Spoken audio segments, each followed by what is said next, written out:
Saya mulai dari fundamental ya. Saya tadi cuplik saja. Ini ada fundamental atau berhubungan dengan berita atau news ya. Berhubungan dengan berita atau news. Kita bisa lihat sekali lagi jadwalnya sebagai pembuka. Kita bisa lihat di kalender ekonominya, baik di Daily FA, di forexfactory.com, di investing.com boleh. Intinya yang kita lihat adalah bagaimana nanti berita itu berdampak ya. Kemudian waktunya jam berapa. Sebagai contoh di hari ini ya misalkan ya. Sebagai contoh hari ini yang terpenting kita lihat time zone-nya GMT plus 7, berarti Jakarta masuk di sana. Kemudian waktunya tanggal 1 Desember 2022 ya. Kemudian waktunya di sana yang sudah warna abu-abu berarti sudah terjadi. Kemudian yang highlight warna hitam nyala ini berarti yang belum terjadi. Pukul 20.30 waktu Indonesia Barat atau tepatnya jam setengah 9 waktu Indonesia Barat, ada berita yang berdampak besar, yang berdampak terhadap United States atau mata uang dolar. Tentu kalau kita menggunakan pasangan XAU USD, maka ada satu pasangan di sana US dollar, sehingga pasti akan berpengaruh.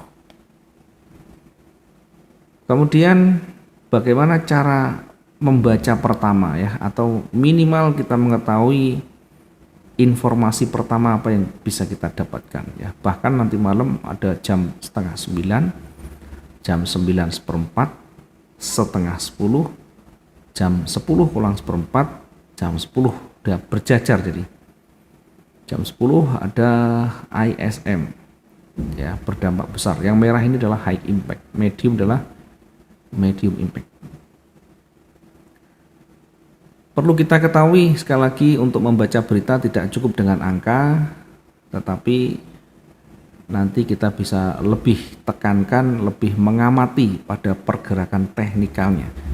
Karena kita bukan trading jangka panjang, kita trading harian itu dibatasi waktu yang tidak terlalu panjang ya.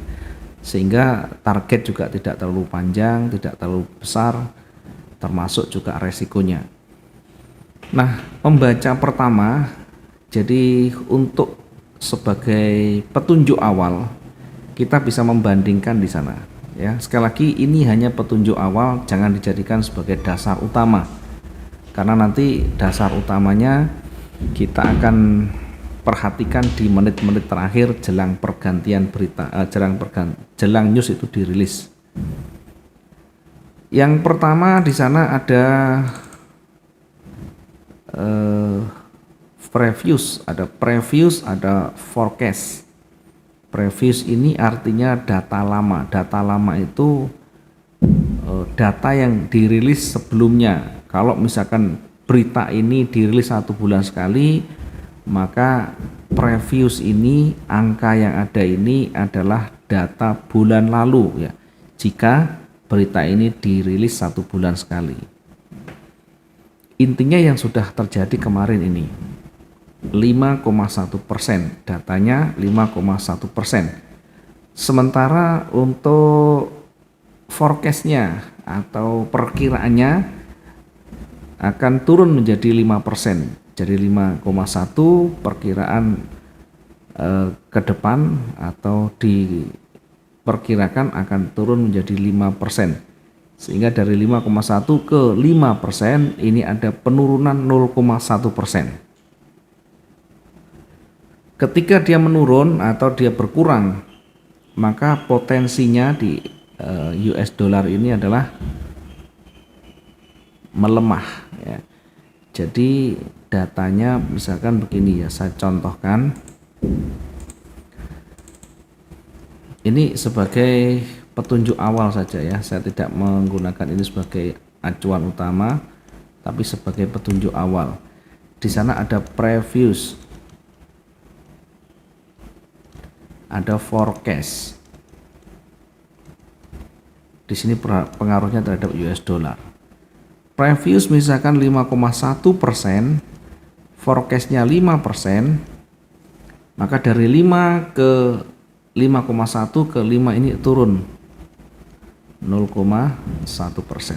Ada penurunan, meskipun kecil, ada potensi US dollar itu menurun atau melemah. Sehingga kalau kita menggunakan XAU USD, ini ada dua unsur.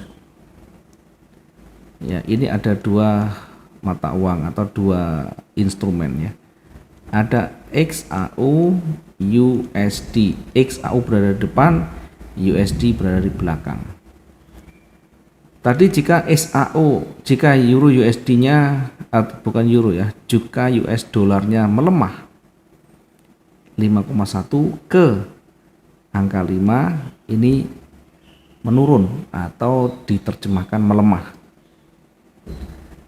US dollarnya melemah berarti XAU-nya menguat.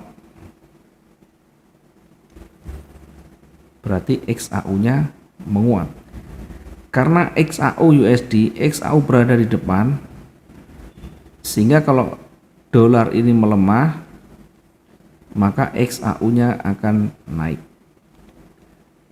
Maka potensinya adalah baik, dia akan bergerak naik. Tentu sekali lagi ini petunjuk awal. Nanti kita ikuti secara histori dari candle-candle yang terbentuk. Pasti akan ketemu di situ. Kalau naik, nanti akan ada petunjuk naik. Kalau turun, ada petunjuk turun. Petunjuk ini dari historinya, dari candle-candle yang terbentuk sebelumnya. Sehingga rangkaian cerita itu akan ketemu. Tidak bisa kita hanya melihat dari angka ini kemudian kita ambil posisi buy ya. Di menit terakhir ambil posisi buy misalkan. Begitu kita masuk, marketnya turun anjlok dengan sangat cepat. Kalau kita tidak antisipasi, kalau kita tidak mengatasi semuanya, tentu kita bisa kacau di sana. Karena itu ini sebagai dasar petunjuk awal dulu ya, sebagai petunjuk awal untuk nanti kita bandingkan, kita kombinasikan dengan teknikalnya. Yang paling utama adalah teknikal ya. Kalau teknikalnya dia bergerak naik kuat, meskipun ini nanti menguatkan ya, dia bisa berbalik naik. Jadi kalau USD melemah, maka XAU-nya naik. Dibalik, misalnya dari 5,1 menjadi 5,5 berarti naik. US dollar berarti melemah. Ini tadi melemah, ini menguat. Pasti berlawanan. Kalau US dollarnya menguat, maka pasangannya menguat. Kalau US dollarnya melemah, maka pasangannya menguat. Jika US dollar menguat, maka pasangannya melemah.